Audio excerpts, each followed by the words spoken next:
Hello, dear students. In the previous lecture, we have completed our extraction process chapter, that is general principle and process for extraction of elements. Today we are starting our next new chapter, that is P block elements. Okay, this is inorganic chemistry running on, and P block at elements, you already know the periodic table. That's from 13th to 18th group elements are known as P block elements. Why? Because their last electrons, general electronic configuration, last electron enter into the P subcell. That's why we are calling all them P block elements. In the plus one, you have already studied 13th and 14th group. 13th and 14th group you have already studied. So in the plus two particularly, 15th, 16th, 17th, 18th, these group are present in HBSC board particularly. Okay, mean to say Haryana board have to do all 4 blocks, but in CBSE 16th, 17th and 18th group are in syllabus of 12th class. 15th group is in plus 1 in CBSE particularly, but we have completed only 13th, 14th. That's why we are starting from the 15th group today. Okay, so particularly Haryana board students have to pay a lot of attention toward this, because this include in the syllabus of the Haryana board. Okay, and as well as CBSE also, because they are importance that you have to must know all about S block, P block, DF block, all those you have to do particularly. Okay, for competition particularly. Now let's talk about the 15th group. So 15th group, you know that nitrogen, phosphorus, arsenic, antimony, bismuth. These elements are in 15th group particularly. Arsenic, antimony and bismuth. Okay. P block study is quite strange as compared to S block, P block, D block.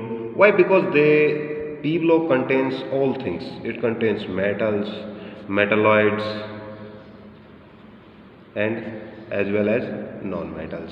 While the S block have metals, D block have metals, F block have metals, but this P block have all kinds of elements, that is metallic, metalloid, non-metallic. Now this 15th group particularly, also known as nicogens. So in this, what we have to study first thing, these all 4 family, we must have to study about their physical property and chemical property. What physical property we have to study? I am just summarizing the whole chapter, that about every group. Like in 15th group, we discuss about the 15th group physical property. What physical property? We will discuss about their general electronic configuration, first thing. Then we will discuss about their atomic radius, that how their atomic radius are going on, their trend, what are the reasons for that particular trend. Then we talk about their ionization enthalpy. Then electronegativity,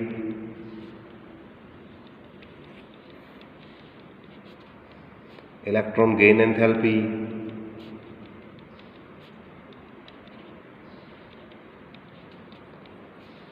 and finally melting and boiling points, or you can say there's about their state we will study.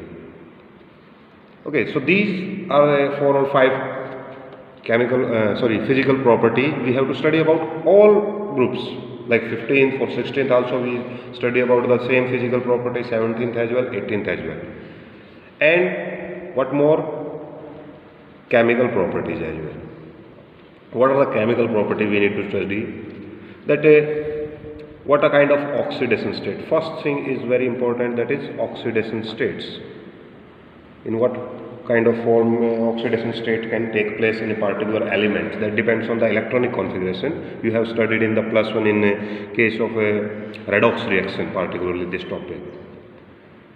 Then we will discuss the reaction with hydrogen. Mean to say how they are reacting with hydrogen, what kind of hydrides they are forming particularly. Then reaction with oxygen, what kind of oxides they are forming. Then reaction with halogens, are they forming compounds with halogens or not, or what are their reactivity, stability there. Then at last we will discuss about the reaction with metals, that what kind of metallic reactions they are showing. So these are the 4-5 chemical property we have to study about every group, particularly 15th, 16th, 17th, 18th. These, okay. Now at last, some important compounds of these. Some important compounds we have to study. About compounds, we must know about their preparation, production, what are the compound physical property, what are the chemical property of that compound, and at last how it is getting used in the application. Mean to say what are the application of those compounds. Like if you talk about the nitrogen, we will discuss about the nitrogen, HNO3. These are the nitrogen important compounds, okay, that we will discuss. So we must know how to prepare, how to produce, what are the physical property of nitric acid, what are the chemical property, what is its uses. So we have to do all things, mean to say important compounds of all groups particularly. Okay, so this is the summarized way of the whole chapter. Okay, now let's start with the first family, that is nicogens, particularly comprising 5 elements: nitrogen, phosphorus, arsenic, antimony and bismuth. Out of this one, I am summarizing you that nitrogen and phosphorus, particularly non-metals. Arsenic and antimony will be metalloids, and bismuth typically is a metal. Okay, this is the nature particularly what these elements are showing. So now let's talk about their physical property today. First, general electronic configuration. So if you talk about the general configuration of the 15th group, so it will be NS2NP3. Mean to say if you go for the nitrogen, it will be 2S2 2p3. For phosphorus, it will be 3S2 3p3. Okay, mean to say all goes on the same way. Arsenic 4S2 4p3, antimony 5S2 5p3. In such manner, we can represent the general configuration by NS2NP3. Mean to say S subcell is completely filled and P subcell is half filled. This half filled give it some extra stability as well. Okay, because half filled subcells are more stable as compared to the partially filled. Okay, so that's why you will tell about the electronic configuration, that they have NS2NP3 electronic configuration, completely filled S subcells and half filled P subcells, which owns them a greater or extra stability. That you have to explain in the general electronic configuration for the 15th group. Okay, now let's come to next, atomic radius. So in case of metals, we know that we usually calculate metallic radius, but in case of non-metals, we calculate covalent as well as atomic radius. Okay, covalent radius is measured when they are covalently bonded. Okay, and atomic radius is get measured from one molecule to another molecule. Our covalent radius is within a molecule we measured. So covalent radius obviously is little bit smaller than the atomic radius. But let's talk about the trend, which is more important to discuss, which we have to tell in particularly. You will see that in nitrogen family, when you move down the group, so this is the trend particularly. So when you move down the group, atomic radius increases. Why? Because increase in the cells, because increase in cells. At each level, one more cells will get added up. Like this one contain only sp nitrogen, is contain sp-D, it will contain sp-DEF, and that's well as well sp-DF. They all goes on in the same manner. Okay, of higher, mean to say this one have, you will know that this one have 4s4p, this one have 5s5p. Okay, that's the difference between these. But you will see that when you move to nitrogen to phosphorus, and then you move to from phosphorus to arsenic to antimony, and then to bismuth, you will see that I have shown this arrow a little bit larger as compared to this one. Why? Because here is the gradual increase. These are the exception question, dear. Okay, if he asks about you the atomic radius, just explain the atomic radius of the 15th group. So you have to tell that when you move down the group in the 15th, atomic radius goes on increasing, because there is increase in the cell at each level. That's more than enough. But sometimes exception questions are also asked, like that when we are moving from nitrogen to phosphorus, atomic radius is increased greatly, but after that the atomic radius is increases, but small increase. Why? Because when you move from nitrogen to phosphorus, okay, the electrons are going to what? D subcells actually. Okay, sorry, P subcell. Okay, D subcell is empty in case of the phosphorus, while in nitrogen only S and P subcell available. But when you move from P to arsenic, SPD, or you can say you will tell about these particularly. These are the real reason why the atomic radius is increasing with small. Why? Because D and F electrons have poor shielding effect.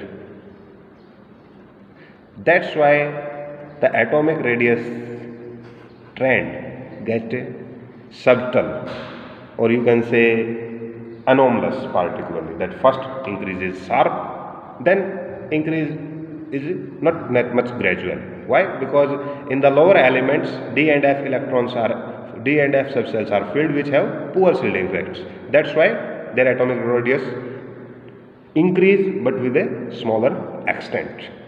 Okay, that is the exception question particularly. Now let's talk about the next one, that is your ionization enthalpy. So ionization enthalpy, you are very clear that energy required to eject out the electrons.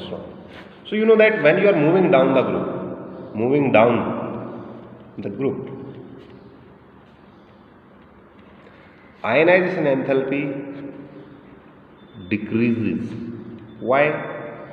You have to also tell the reason, because you know very well, because atomic size is increasing. That's why.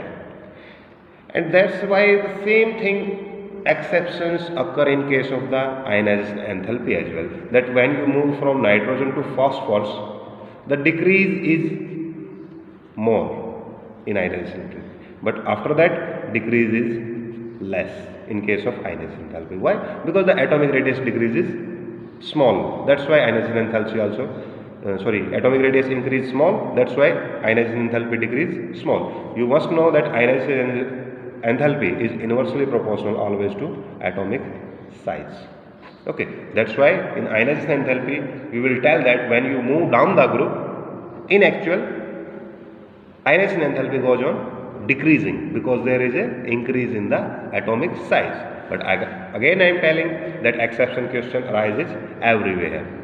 He can ask that why decrease sharp in case from nitrogen to phosphorus, but after that decrease is smaller, because here increase in the size more. That's why decrease will be more. Okay, by this relation. So that's much you have to tell in the case of the ionization enthalpy. Now your next one is the electronegativity. So if you talk about the electronegativity,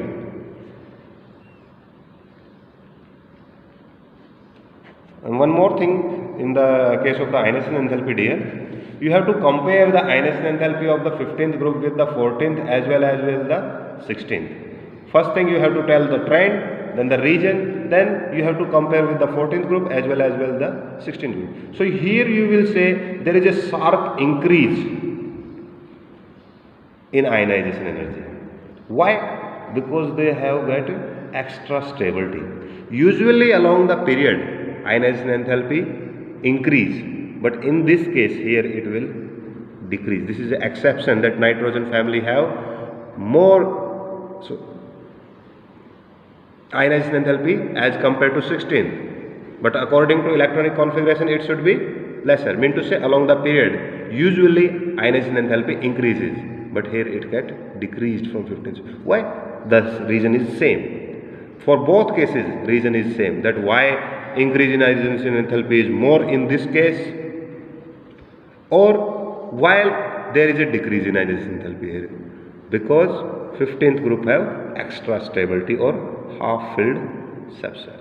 That's why the reason is that 15th group have greater ionization enthalpy as compared to 14th as well as for the 16th group. Okay, now let's come to electronegativity. So electronegativity, by the definition you know that power to attract shared pair of electrons. Okay, in any obviously shared electrons are available in the covalent bond, but electronegativity is also, if you find the relation with the atomic size, is inversely proportional.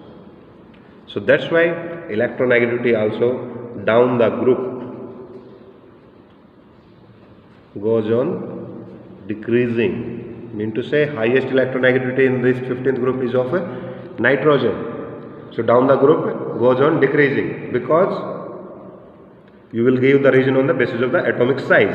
Atomic size reason you will give on the basis of the number of cells, while other physical properties, whether ionization enthalpy, electronegativity, electron gain enthalpy, the reason you will give on the basis of the atomic size. So electronegativity down the group goes on decreasing because atomic size increases.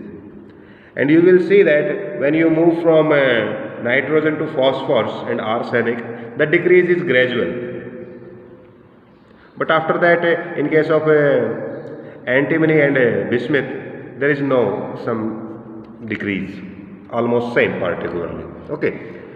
So today we will discuss up to only these properties. Particularly today we have done 4 1 dear. That is your general electronic configuration, okay, atomic radius, ionization enthalpy, and electronegativity. These property we have discussed 4 property, and these 4 property what we have discussed, trend there. Mean to say you must know about every physical property, their definition, their trend in the group, and what is the reason for that trend. These 3 things you must know about every physical property. Okay. So today, first thing you will read up to the topic date. Second, complete your notes up to here. Complete your notes. Okay, in fair.